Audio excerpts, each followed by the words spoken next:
নমস্কার, স্কিল বাংলা চ্যানেলে আপনাদের সকলকে স্বাগত জানাই। বিভিন্ন সাসপেন্স ওয়েব সিরিজে আজকাল আমরা দেখি যে হঠাৎ করে পুরো গেম ঘুরে গেল, পুরো প্লট চেঞ্জ হয়ে গেল এবং আমরা অবাক হই, আরে ভাই এই লেভেলের টুইস্ট। এর থেকেও থ্রিলিং এবং ইন্টারেস্টিং জিনিস হচ্ছে আজকের দিনে জিওপলিটিক্স। মুহূর্তে মুহূর্তে একের পর এক থিওরি বিভিন্ন দেশ নিজের প্রয়োজনে বানাচ্ছে এবং যারা জিওপলিটিক্সের স্টুডেন্ট, আমরা যারা জিওপলিটিক্স নিয়ে চর্চা করি, তাদের কাছে একই রকম ইন্টারেস্টিং আর থ্রিলিং লাগছে। কি ব্যাপার?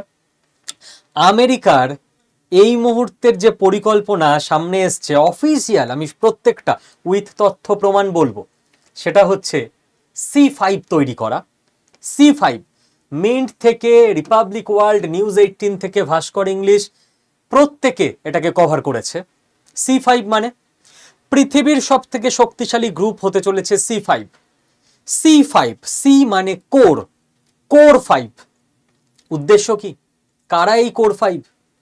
বলা হচ্ছে আমেরিকার তরফ থেকে যে চিন্তা ভাবনা, সেটা হচ্ছে এই যে পৃথিবীতে এত প্রবলেম, হাজার একটা প্রবলেম, এই প্রবলেম নিয়ে এর সঙ্গে এর মারামারি লেগে যাচ্ছে, ওর সঙ্গে ওর মারামারি লেগে যাচ্ছে, এই প্রবলেমগুলোর আলটিমেটলি কোনো সলিউশন হচ্ছে না। প্রবলেমগুলোর সলিউশন হচ্ছে না কেন? প্রবলেমগুলোর সলিউশন হচ্ছে না তার কারণ, যারা এই মুহূর্তে পৃথিবীর সুপার পাওয়ার, তারা একে অপরের সঙ্গে কথাবার্তা বলে না, তারা নির্দিষ্ট কোনো গ্রুপে নেই। আমেরিকার কিছু পছন্দের দেশ নিয়ে নিজস্ব গ্রুপ আছে, রাশিয়ার পছন্দের দেশ নিয়ে নিজস্ব গ্রুপ আছে। তো প্রত্যেকটা দেশ তাদের নিজস্ব গ্রুপ নিয়ে, টিম নিয়ে, লবি নিয়ে আছে। তো কোনোদিন তো প্রবলেম সলভই হবে না যখন না বিপরীত দুটো লবি, বিপরীত দুটো টিম, তারা নিজেদের মধ্যে কথাবার্তা বলবে। প্রবলেম সলিউশন একটা ভাবেই হতে পারে, কথাবার্তার মাধ্যমে, আলোচনার জন্য তো এক টেবিলে আসতে হবে আগে। যেটা ভারতবর্ষ দীর্ঘদিন ধরে, লাস্ট কয়েক বছর ধরে জানিয়ে যাচ্ছে যে আজকের যুগ যুদ্ধের যুগ নয়, এটা আলোচনার মাধ্যমে সমাধানের যুগ। তো আমেরিকা এই আলটিমেট সত্যটা উপলব্ধি করেছে যে জীবনে কোনোদিন প্রবলেম মেটাতে পারবো না এবং মারামারি চলতেই থাকবে। এবং এতদিন তো মারামারি হলে আমেরিকার ইকোনমি আপ হতো, এখন বিভিন্ন যুদ্ধফুদ্ধর ফলে আমেরিকার ইকোনমি চাপে পড়ে যাচ্ছে। তো আধুনিক যুগের ডিম্যান্ড হচ্ছে প্রবলেম সলিউশনের জন্য পৃথিবীর সুপার পাওয়ারগুলোকে নিয়ে একটা নতুন গ্রুপ বানাতে হবে। কি গ্রুপ? C5, 5টা মহাশক্তি যে গ্রুপের মধ্যে থাকবে। সি মানে কোর, যে এরাই আসল পৃথিবীটাকে চালাচ্ছে, এরাই core country, core team, core শক্তি। তো এতদিন যে মেন সারা পৃথিবীর শক্তিগুলো ছিল, যাদের গ্রুপ আছে ইম্পর্টেন্ট, তারা কোর নয়। আমেরিকার এই মুহূর্তের চিন্তা ভাবনা অনুযায়ী না, তারা কোর নয়। একটা মহা শক্তিশালী গ্রুপ এই মুহূর্তে UNSC, United nation security council. এর মধ্যে যে 5টা দেশ আছে, আমেরিকা, রাশিয়া, চীন, এই 3টে তো কোর শক্তিশালী বোঝা যাচ্ছে। কিন্তু তার সঙ্গে আরো দুটো দেশ আছে, ইংল্যান্ড এবং ফ্রান্স। ইংল্যান্ড এবং ফ্রান্স আজকের দিনের সাপেক্ষে এরা কেন আছে? যখন UNSC তৈরি হয়েছিল সেই সময়কার এদের মারাত্মক শক্তি ছিল। বাট এই মুহূর্তে সারা পৃথিবীর যে লেভেলের প্রবলেমগুলো চলছে, ইংল্যান্ডের প্রধানমন্ত্রী বা ফ্রান্সের রাষ্ট্রপতি গিয়ে আলোচনা করে সলভ করতে পারবে না। আজকের সলিউশনের জন্য ডোনাল্ড ট্রাম্পকে, সি জিনপিংকে, ভ্লাদিমির পুতিনকে একসঙ্গে বসতে হবে না। তো UNSC এই ফ্রান্স এবং ইংল্যান্ডের থাকার কারণে নাল অ্যান্ড ভয়েড হয়ে যাচ্ছে আজকের দিনের সাপেক্ষে। এই গ্রুপ পৃথিবীর প্রবলেম সলভ করতে পারবে না। নেক্সট ইম্পর্টেন্ট গ্রুপ কি সারা পৃথিবীতে এই মুহূর্তে? G7। সারা পৃথিবীর মেন 7টা যে ইকোনমি, তাদের নিয়ে এই যে G7 এর যে মেন ইকোনমিগুলো, সেগুলো তো এখন ডাউন খাচ্ছে আস্তে আস্তে। পৃথিবীতে নতুন ইকোনমিক পাওয়ার আস্তে আস্তে উঠে আসছে। তাহলে G7, এই মুহূর্তে G7 এর যে স্ট্রাকচার, তার যে ইকোনমিক, কালচারাল, মিলিটারি এবং ডিপ্লোম্যাটিক আধিপত্য সারা দেশে, সারা পৃথিবীতে, সেটাও এমন নয় যে এই 7টা দেশের কথা সারা পৃথিবী মানবে না। তাহলে গোটা পৃথিবী এবং আমেরিকার থিঙ্ক ট্যাঙ্ক এবার চাইছে একটা এশিয়া সেন্ট্রিক গ্রুপ বানাতে, যারা পুরো পৃথিবীকে কন্ট্রোল করবে। কারণ আপনি G7 এর দিকে দেখুন, আপনি ইউএনএসসি দেখুন, ইউরোপ সেন্ট্রিক। ইংল্যান্ড ইউরোপের, ফ্রান্স ইউরোপের, রাশিয়া ইউরোপের। রাশিয়া ইউরোপ এবং এশিয়া দুটো জায়গাতেই আছে, কিন্তু যেহেতু কোনো জায়গার রাজধানী কোথায় পড়ছে সেটাকে দেখে বলা হয় যে ওই দেশটা কোথায় আছে।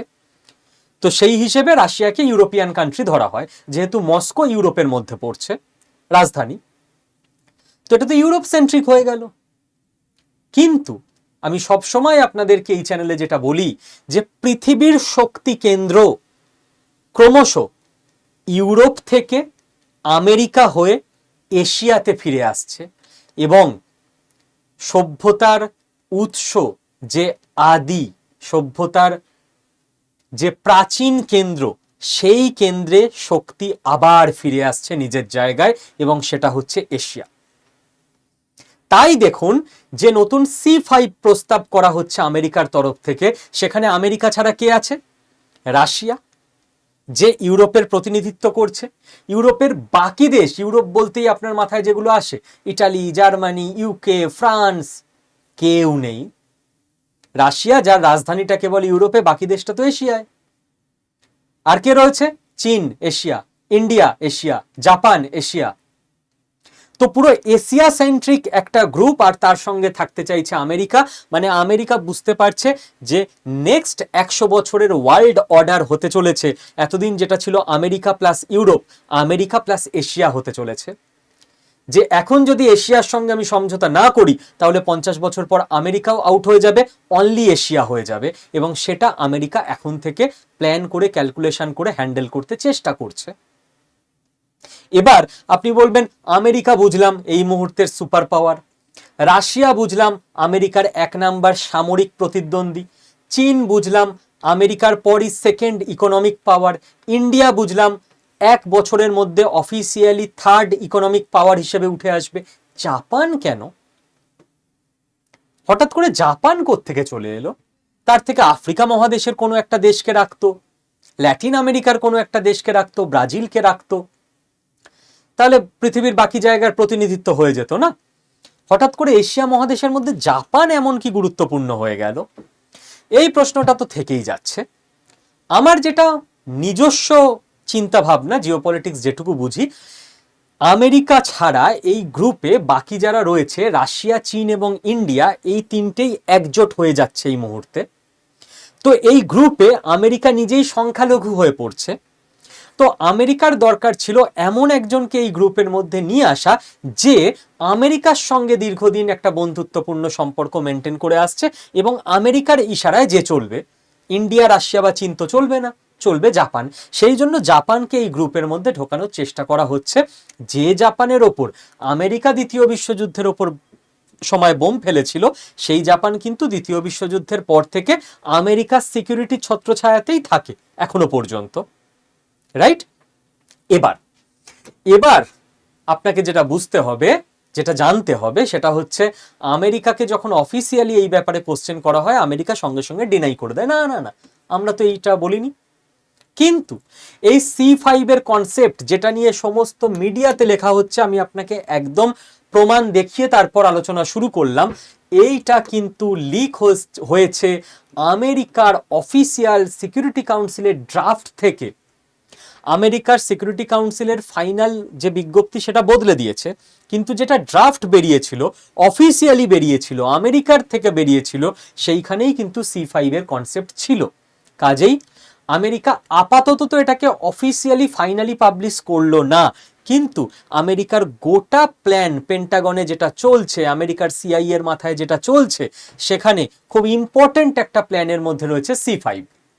এবার আপনি যদি বলেন যে স্যার এর পসিবিলিটি কতটা, দেখুন জিওপলিটিক্সে বারবার এমন কিছু ঘটনা ঘটেছে যাতে করে সমস্ত জিওপলিটিক্যাল এক্সপার্টরা পর্যন্ত থ মেরে গেছে। তো আমি কে? আমি তো জাস্ট জিওপলিটিক্সের স্টুডেন্ট। কিন্তু যদি এই মুহূর্তে দাঁড়িয়ে প্র্যাকটিক্যালি বিচার করতে হয়, এর পসিবিলিটি আমি বলবো খুব কম। যদি অফিসিয়ালি এই গ্রুপটা তৈরি হয়, তাহলে পৃথিবীতে এর থেকে মঙ্গলের ব্যাপার হবে না। কারণ পৃথিবীর 4টে মহাশক্তি একটা গ্রুপে চলে এলো এবং ধরা যাবে যে এই 4টে মহাশক্তিরই যারা মাথায় বসে আছে তাদের মধ্যে মানবিক বোধ জাগ্রত রয়েছে যে ভাই নিজেরা 4জন মিলে কথা বলে মিটিয়ে নিয়ে পৃথিবীর জন্য সবকিছু ভালো করতে হবে, এর থেকে ভালো ব্যাপার তো হতেই পারে না। এবং সমস্ত সলিউশন 90% পৃথিবীর প্রবলেম এই 4টে দেশ আলোচনা করেই মিটিয়ে ফেলার ক্ষমতা রাখে। এবং কিন্তু এই মুহূর্তে দাঁড়িয়ে এর পসিবিলিটি আমি খুব কম দেখছি। তার কারণ আছে, তার কারণ হচ্ছে এই যে 5টা দেশ, এই 5টা দেশের নিজস্ব ইকুয়েশন তো খুব একটা ভালো না। ইউএস বনাম রাশিয়া লাস্ট এতগুলো বছর ধরে ঠান্ডা যুদ্ধ কোল্ড ওয়ার চলছে, তারা একই গ্রুপে এসে খুব সুন্দর পারস্পরিক সৌহার্দ্যপূর্ণ আলোচনা করে সবকিছু মিটিয়ে নেবে, প্র্যাকটিক্যালি তো মনে হয় না। ইউএস ভার্সেস চায়না শুরু হয়ে গেছে ইকোনমিক লড়াই।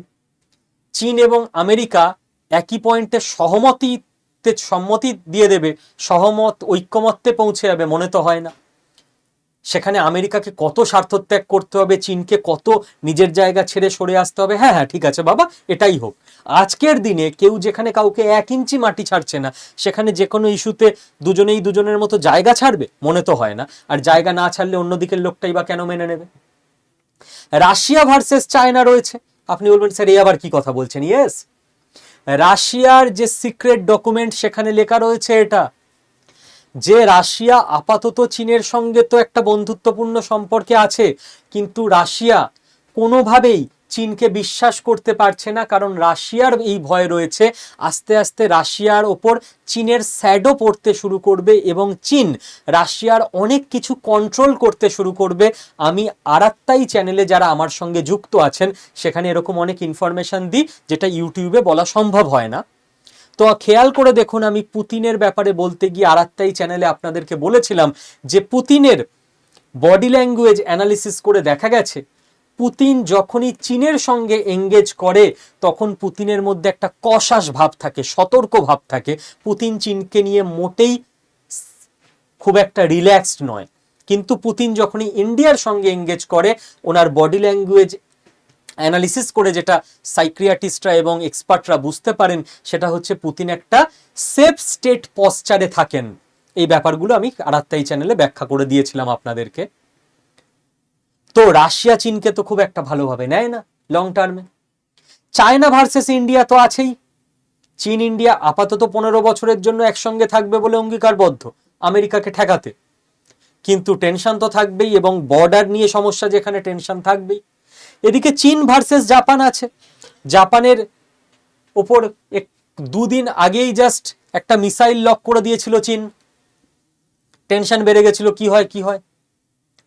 জাপান তাইওয়ানকে বাঁচাতে চেষ্টা করছে চীনের হাত থেকে, চীন তাইওয়ান দখল করবেই বদ্ধপরিকর 2040-এর মধ্যে। কাজেই 5টা কান্ট্রির মধ্যে যখন এত ঝামেলা, তখন এই 5টা কান্ট্রি একসঙ্গে এসে গ্রুপ তৈরি হবে, গ্রুপ তো হবে, সেই গ্রুপ কতটা অ্যাক্টিভলি একই ডাইরেকশনে সলিউশনের জন্য কাজ করবে এটা নিয়ে আমার যথেষ্ট চিন্তা আছে। এবং এটা বুঝতে পেরেই হয়তো আমেরিকা আপাতত C5কে ওদের অফিসিয়াল যে ড্রাফট, অফিসিয়াল যে ফাইনাল বিজ্ঞপ্তি সেখানে রাখেনি, ড্রাফট থেকেই তুলে নিয়েছে। এখানে একটা জিনিস খেয়াল করার, সেইটা হচ্ছে ইন্ডিয়া। জাপান কেন বুঝেছি, আমেরিকা রাশিয়া চীন সবাই বুঝতে পারে। C5 পৃথিবীর মহাশক্তিধর 5টা দেশের মধ্যে আমেরিকাও বাধ্য হচ্ছে এখন ইন্ডিয়াকে রাখতে। আমাদের চ্যানেলের আবার অনেক দর্শক ভেবেছিল C5 এর মধ্যে মনে হয় পাকিস্তান আর বাংলাদেশ থাকবে। কি ক্ষমতা, সে অসীম ক্ষমতা পাকিস্তান আর বাংলাদেশ আর্মির। যাই হোক, আমেরিকা বোকাশোকা মানুষ, ওরা কম ক্ষমতা সম্পন্ন ইন্ডিয়াকে রেখেছে। পাকিস্তান বাংলাদেশের এমন অসীম ক্ষমতা, ওরা সব ক্ষমতার ওপরে, আমেরিকারও ওপরে, ওই জন্য আমেরিকা সাহস করে ওদের রাখতেই পারেনি। যাই হোক, কোনো ব্যাপার না। তো ইন্ডিয়ার ব্যাপারে আমেরিকা কেন এই সিদ্ধান্তে পৌঁছে গেছে এবার ইন্ডিয়াকে ছাড়া পৃথিবীতে আর কোনো ইম্পর্টেন্ট গ্রুপিং করা সম্ভব নয়, তার কারণ আছে। Number 1, human resource. আজ থেকে 100-150 বছর আগে একটা ব্যাপার ছিল, সেই দেশই এগোবে যে দেশের কাছে খনিজ সম্পদ আছে, তেল আছে। আজকে সেই দেশ এগোবে যার কাছে বেস্ট হিউম্যান রিসোর্স আছে। ইন্ডিয়ার কাছে 150 কোটি পপুলেশন আছে। আমাদের যেটা প্রবলেম ছিল সেটা আমাদের এখন শক্তিতে পরিণত হয়ে গেছে। আপনি ভেবে দেখুন, ইন্ডিয়ার যে নিজস্ব তেলের দরকার সেই তেল আমাদের কাছে নেই। আমরা বিদেশ থেকে ক্রুড অয়েল কিনে আনি, কিনে এনে আমরা আরব কান্ট্রিকে রিফাইন্ড পেট্রোলিয়াম প্রোডাক্ট বিক্রি করি। কিভাবে সম্ভব হয়েছে? ইন্ডিয়ার হিউম্যান রিসোর্সের কামাল। তো আমাদের কাছে তেল নেই, আমাদের কোনো ব্যাপার নেই, যার কাছে তেল আছে তার থেকে কিনে এনে আবার তাকে বেচে দিচ্ছি আমরা। এবং ইন্ডিয়ার কাছে ম্যান পাওয়ারের কোনো কমতি নেই, 150 কোটি পপুলেশন আছে, পৃথিবীর অন্য কোনো দেশের কাছে এই মুহূর্তে নেই। Second, age. ইন্ডিয়ার এজ এখন ইয়াং এজ। অ্যাভারেজ যদি সারা দেশের মানুষের গড় বয়স দেখা যায়, পৃথিবীতে অনেক দেশ বুড়ো হচ্ছে অ্যাভারেজ এজে, অর্থাৎ কর্মক্ষম মানুষের সংখ্যা কমছে। ইন্ডিয়াতে সেটা নয়, কর্মক্ষম মানুষ প্রচুর। এবার শুধু কর্মক্ষম মানুষ থাকলেই হয় না, তার তো আবার পড়াশোনা, ট্রেনিং, স্কিল সেরকম ভাবে থাকতে হবে। পাকিস্তান, বাংলাদেশেও কর্মক্ষম মানুষ প্রচুর রয়েছে। আরে শুধু কর্মক্ষম হলেই হবে না, না ও কি কাজ করবে তার সুযোগও তো থাকতে হবে। পাকিস্তানের তো সব থেকে বড় ইন্ডাস্ট্রি। আচ্ছা, আপনি কর্মক্ষম, শক্তি আছে, চলুন হাতে AK-47 ধরে অ্যাটাক করতে চললাম পাশের দেশে, ওখানে আর্মির গুলি খেয়ে মরে পড়ে থাকবো। তো থার্ড পয়েন্ট হচ্ছে ইন্ডিয়ার অ্যাসপিরেশন। বুঝতে হবে প্রত্যেকটা ব্যাপার আপনাকে। কর্মক্ষম মানুষ যদি আমেরিকাতেও 150 কোটি থাকে, ইন্ডিয়াতেও 150 কোটি থাকে, তাহলেও ইন্ডিয়া আমেরিকার থেকে এগিয়ে থাকবে বাজিতে নতুন ইনভেস্টমেন্টের গন্তব্য বা ডেস্টিনেশন হিসেবে। কেন? তার কারণ অ্যাসপিরেশন। অ্যাসপিরেশন ব্যাপারটা একটু ভালো করে বুঝতে চেষ্টা করি আমরা।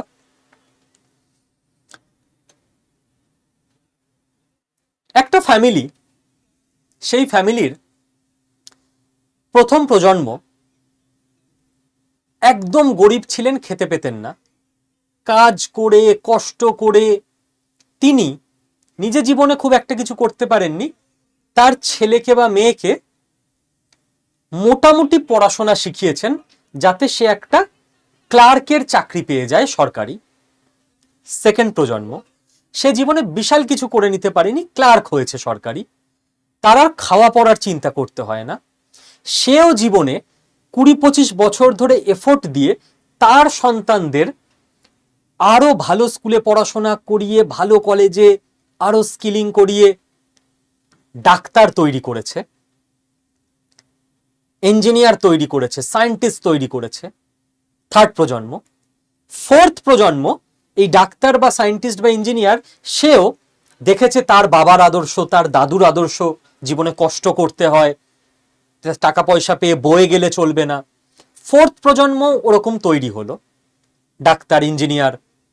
কিন্তু ফোর্থ প্রজন্ম সেকেন্ড বা ফার্স্ট প্রজন্মের কষ্টটা আর জানে না। ফোর্থ প্রজন্ম দেখেছে আমিও ডাক্তার, সায়েন্টিস্ট, আমার বাবাও ডাক্তার, সায়েন্টিস্ট, এইসবই ছিল। তো ফোর্থ প্রজন্মের মধ্যে ওই অ্যাসপিরেশনটা আর তৈরি হবে না যে মানে আর কোথায় পৌঁছাবো, বড় জায়গায় তো পৌঁছে গেছি। এবার সে যখন তার সন্তানদের মানুষ করবে, তখন সন্তানদের একটু লালুভুলু করে মানুষ করে ফেলবে, যে কি চাই বলো বাবু, এনে দিচ্ছি। যেই কাঁদবে চোখের জল পড়তে দেবে না, একদম সব জিনিসপত্র কিনে এনে দিয়ে দেবে। ফিফথ প্রজন্মের যারা তৈরি হবে তারা আস্তে আস্তে লালুভুলু বাচ্চা তৈরি হবে, এবং বাবা মার যত টাকাই থাকুক, বাবা মা একটা সময়ের পর সন্তানকে সমাজে ছাড়তে বাধ্য। সমাজে যখন এই ফিফথ প্রজন্ম গেল, তখন সে সংঘর্ষ করতে শেখেনি, বাবা মা তাকে আগলে আগলে রেখেছে, টাকা দিয়ে, ক্ষমতা দিয়ে, প্রতিপত্তি দিয়ে। বাড়ি থেকে বেরিয়েছে, বাজারে সবসময় গাড়ি করে পাঠিয়েছে। তো তার ইমিউনিটি তৈরি হয়নি, তার সমাজ সম্পর্কে নলেজ, জ্ঞান, প্র্যাকটিক্যাল সবকিছুর অভাব আছে, তার মধ্যে অ্যাসপিরেশন নেই বড় কিছু করতে হবে। ফিফথ প্রজন্ম জানে আমার বাবাও ডাক্তার, আমার দাদুও ডাক্তার, সে তো সেকেন্ড আর ফার্স্ট প্রজন্মের কথা জানেই না। ফিফথ প্রজন্ম যখন বড় হবে, সে জীবনে খুব একটা বেশি কিছু করতে পারবে না। বাবা দাদুর থার্ড আর ফোর্থ প্রজন্মের জমানো টাকাটা সে কোনো রকমে ম্যানেজ করবে। নিজেও যেহেতু খুব একটা ভালো মানুষ হয়নি, ও সিক্সথ প্রজন্মকে আরোই মানুষ করতে পারবে না। এবার আস্তে আস্তে টাকা পয়সা কমতে কমতে সিক্সথ প্রজন্ম আবার চলে আসবে, যেখানে ওকে স্ট্রাগল করতে শুরু করে দিতে হবে। এইটা প্রত্যেকটা পরিবারের ক্ষেত্রে সত্য, প্রত্যেকটা সমাজের ক্ষেত্রে সত্য, প্রত্যেকটা দেশের অ্যাসপিরেশনের ক্ষেত্রে সত্য। যুগে যুগে হয়েছে এটা। আরব, সৌদি আরব, ইউএই, সেখানকার রাজা একটা কথা বলেছিলেন, অত্যন্ত দামি কথা, যে পৃথিবীটা একটা সার্কেলের মধ্যে চলে। কি cycle?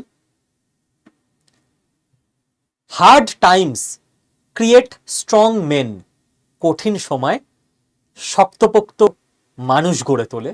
Strong main create good Times, ওই শক্তপোক্ত মানুষেরা যারা সংঘর্ষ করতে জানে তারা সুসময় নিয়ে আসে। Good times create weak men, ভালো সময় দুর্বল মানুষ তৈরি করে। Weak men create bad times, আর দুর্বল মানুষ আবার খারাপ সময় নিয়ে আসে। Bad times create strong men, আবার সাইকেল ঘুরতে শুরু করে দিল। তো অত্যন্ত গভীর কথা। ইউএইর যে মহারাজ মানে রাজা, সে বলেছে যে আমার দাদু উটে চড়ে ঘুরে বেড়াতো, আমি মার্সিডিজে চলি, আমার নাতির নাতি সে আবার উঠে চড়বে, এ হতে বাধ্য। আপনি দেখুন, বাংলাদেশ থেকে যারা ধর্মীয় অত্যাচারে অত্যাচারিত হয়ে সবকিছু হারিয়ে রাতারাতি, পরিবারের অর্ধেক মানুষের মৃত্যু, বাকি মানুষ নিখোঁজ, হয়তো জমিদার বাড়ির ছেলে ছিল, বিশাল সম্পত্তি ছিল, সব কিছু ছেড়ে, জীবনে কোনোদিন মাঠে নেমে কাজ করতে হয়নি, এত অবস্থাপন্ন মানুষ ছিল, রাতারাতি জীবন নিয়ে 10 জন 15 জন পালিয়ে এসছে ভারতে। 50-60 বছর আগের কথা। আমাদের প্রত্যেকের পরিবারই আমরা কম বেশি দেখেছি এরকম মানুষদের। অনেকের পরিবার এটা উইটনেস করেছে 3 প্রজন্ম আগে। এসে শিয়ালদা স্টেশনে, বনগা, বসিরহাট, বারাসাত, এই গোটা অঞ্চলে, নদিয়া, চাকদা, এখানে এরা উদ্বাস্তু, এদের কিচ্ছু নেই। ব্যাড টাইম, শুরু হলো স্ট্রাগল। আজকে দেখুন 2-3 প্রজন্মের মধ্যে যাদেরকে আমরা বলি ঘটি বাঙাল বলে না, বাঙাল, যে বর্তমান বাংলাদেশে যাদের আদিবাসী বাড়ি ছিল, যারা এপারে চলে আসতে বাধ্য হয়েছে, তারা বড় বড় চাকরি, ব্যবসা, বাড়ি গাড়ি করে নিয়েছে। কারণ ওই স্ট্রাগেলটা ছিল, অ্যাসপিরেশন ছিল, কিছু নেই আমাদের। এবার তাদের ফ্যামিলির এখনকার থেকে যে প্রজন্মগুলো তৈরি হবে, এই প্রজন্মের ছেলেমেয়েরা, এরা আস্তে আস্তে ল্যাদখোর হয়ে যাবে, কারণ এদের ওই স্ট্রাগেলটা নেই। তো ইন্ডিয়ার এই মুহূর্তে রয়েছে অ্যাসপিরেশন। আমেরিকার এই প্রজন্ম আর ইন্ডিয়ার এই প্রজন্মের মধ্যে পার্থক্য আছে। আমেরিকার এই প্রজন্ম কিসের জন্য দৌড়াবে? ওদের কাছে সব আছে। কি নেই যেটার জন্য ওরা খাটবে? তো আমেরিকার বর্তমান প্রজন্ম জাস্ট, বাজে ভাষায় বললে, ল্যাদখোর লুচ্চা লোফাঙ্গার তৈরি হচ্ছে, বেশিরভাগ, সবাই নয়, আমি জেনারেলাইজড করে বলছি। কিন্তু সেখানে ইন্ডিয়ার বর্তমান প্রজন্ম, আমি বড় কিছু করব, বড় বিজনেস করব, বড় চাকরি করব, আমি বিদেশে যাব, কোম্পানি সেট করব, আমার লাইফস্টাইল বেটার হবে, আমি মা বাবাকে ভালো রাখবো। বাট আমেরিকার ছেলে মেয়ে মা বাবাকে কি ভালো রাখবে? ওর লাস্ট 5 প্রজন্ম ধরে সবাই ভালোই থাকে। তো ইন্ডিয়ার যে অ্যাসপিরেশন, এই অ্যাসপিরেশন ইন্ডিয়াকে এখন নেক্সট 100 বছর ওপরে নিয়ে যাবে। ক্লিয়ার করতে পারলাম? এবং মোমেন্টাম, যে স্পিড ইন্ডিয়া নিয়ে নিয়েছে লাস্ট কিছু বছরে, এই স্পিড, একটা তো ওই ভরবেগ বলে ব্যাপার হয়, যে স্পিড নিয়ে নিয়েছে এই দেশটা, এই স্পিড এবারও অটোমেটিক চলতে থাকবে। তো এই প্রত্যেকটা ব্যাপার জিওপলিটিক্যাল থিঙ্ক ট্যাঙ্করা বিচার বিশ্লেষণ, ক্যালকুলেশন, অ্যানালিসিস করেই যে C5 প্রস্তাবিত, তার মধ্যে ইন্ডিয়াকে রাখতে বাধ্য হচ্ছে। ক্লিয়ার? এবং আমি ভারতবর্ষের বাঙালি যুব সমাজকে আহ্বান জানাবো, এই মোমেন্টাম, এই অ্যাসপিরেশন ধরে রাখার দায়িত্ব জেন জিদের, এবং তারপরেও যদি বাচ্চারা কেউ এই ভিডিও দেখো যারা জেন আলফা, তাদের। দেশের মোমেন্টাম তোমাদের হাতে এখন। এবং স্কিল বাংলা, আমি তো আমার কাজ করে যাব, কোনো জ্ঞান লেকচারে সীমাবদ্ধ নয়, বেসিক গ্রাউন্ড লেভেল থেকে এক একটা ফ্যামিলি ধরে ধরে চেঞ্জ করব এবং করে ছাড়বো। 4 মাস আগে বলেছিলাম, করতে শুরু করলাম, আজকে ইম্প্যাক্ট দেখিয়ে দিচ্ছি ইউটিউবে। কল্লোল বড়াল কি বলছেন? স্যার, আমি এআই ট্রেনিং করছি। আপনি ঠিক বলেছিলেন যে এটা শেখার পর এক নতুন ভাবে নিজেকে চিনব। ইনি আগের ব্যাচের স্টুডেন্ট, যে ব্যাচটা আগের সপ্তাহে শেষ হয়েছে। আজকে তো একটা নতুন ব্যাচ শুরু হলো। আমার এজ 55, আমি ডিসেবলড। কল্লোল বাবু আপনি ডিসেবলড নন, আপনি স্পেশালি এবেলড। কিন্তু আমি আবার মনের জোর ফিরে পাচ্ছি, থ্যাংক ইউ। প্রত্যেকটা ফ্যামিলি, প্রত্যেকটা মানুষের জীবন বেসিক গ্রাউন্ড লেভেল থেকে পাল্টে দেব এডুকেশনের সাহায্যে, স্কিলের সাহায্যে। প্রতিজ্ঞা করেছিলাম 3-3.5 মাস আগে। থ্যাংক ইউ আপনাদের যারা স্কিল বাংলার এই মিশনে সঙ্গে ছিলেন। হয়তো 10 জনকে ভিডিও শেয়ার করেছিলেন, হয়তো কল্লোল বড়াল বাবু আপনাদেরই কারোর শেয়ার করা ভিডিও, আপনাদেরই কারোর বন্ধু, সেইখান থেকে স্কিল বাংলা সম্পর্কে জানতে পেরে এআই ট্রেনিং করে আজকে উনি জীবনকে নতুনভাবে দেখছেন। স্কিল বাংলা এখানেই সার্থক। কাল যদি চ্যানেল বন্ধ হয়ে যায়, কাল থেকে যদি আমি কাজ করতে না পারি, আমার মনে কোনো দুঃখ নেই। আমি এদেশের উন্নতিতে সামান্যতম কাঠবিড়ালির ভূমিকা পালন করতে পেরেছি, ব্যাস। আর যতদিন সক্ষম থাকবো, সচল থাকবো, ততদিন তো করেও যাব। সৌমিক দাস, স্যার আমি আপনাদের এআই কোর্সে ভর্তি হয়েছিলাম, লাস্ট সানডে শেষ হলো। যেটা বলছিলাম, সত্যি বিশ্বাসই হচ্ছে না যে এখন নিজে নিজে অ্যাপ অবধি বানাতে পারি উইদাউট কোডিং। আমেরিকাকে টক্কর দেওয়ার জন্য আমরা সৌমিক দাসদের তৈরি করি গ্রাউন্ড লেভেল থেকে। বাংলার কোণে কোণে, বাড়িতে বাড়িতে সৌমিক দাসরা বসে আছে আজকে। তারপর গান বানানো থেকে শুরু করে video, everything, all this credit goes to skill Bangla এবং আপনাকে। আমি কেউ নই। স্কিল বাংলা চ্যানেল আপনাদের, আপনারা এটা সফল করেছেন। চারদিকে এত নেগেটিভিটির মধ্যে আপনারা দায়িত্ব নিয়েছিলেন পজিটিভিটির জন্য লড়বো। চারদিকে সবাই সমালোচনা করছে, এই দেশের কিচ্ছু হবে না, কিচ্ছু হবে না। আপনারা মনে করেছিলেন স্কিল বাংলার সঙ্গে থাকবো। এই দেশের কিছু হবে না থেকে এই দেশের একজন স্পেশালি এবেলড মানুষ মনের জোর ফিরে পেয়ে গেছেন। এই দেশের একজন যুবক, সে কোডিং ছাড়া অ্যাপ বানাতে শিখে গেছে। এই দেশ পারছে, এটা আপনারা করেছেন। থ্যাংক ইউ, আপনাদের প্রত্যেককে প্রণাম। এবং যারা আজ থেকে শুরু হওয়া এআই ট্রেনিংয়ে পার্টিসিপেট করবেন, নেক্সট সৌমিক দাস, কল্লোল বড়াল যারা হতে চাইছেন, তারা যারা ফোনে কথা বলতে চান, আমি তো কল ধরতে পারি না, সম্ভব নয় এত মানুষের কল ধরা। এটা আমাদের কলিং নাম্বার। আমাদের টিম অ্যাক্টিভ থাকে প্রত্যেকদিন সকাল 10টা থেকে সন্ধ্যে 6টা। এই নাম্বারে ফোন করে নেবেন। আপনার যাবতীয় জিজ্ঞাসার উত্তর আমার টিম দিয়ে দেবে। আগে শূন্যটা বসাবেন, শূন্যটা দিলে কয়টা লাগবে, মোট 11টা সংখ্যা। যাবতীয় যা জিজ্ঞাসা সব জিজ্ঞেস করে নিয়ে আপনার মনে হলে আপনি এআই ট্রেনিং প্রোগ্রামে এনরোল করে নেবেন। এবং আবারও প্রতিজ্ঞা করছি, 3 থেকে 4 বছর লাগবে, পুরো বাংলাকে স্কিলড বাংলা করে দেবো। তখন আর স্কিল বাংলা থাকবে না, বাংলার প্রত্যেকটা মানুষ, প্রত্যেকটা পরিবার স্কিলড হয়ে যাবে। মিলিয়ে নেবেন। Thank you.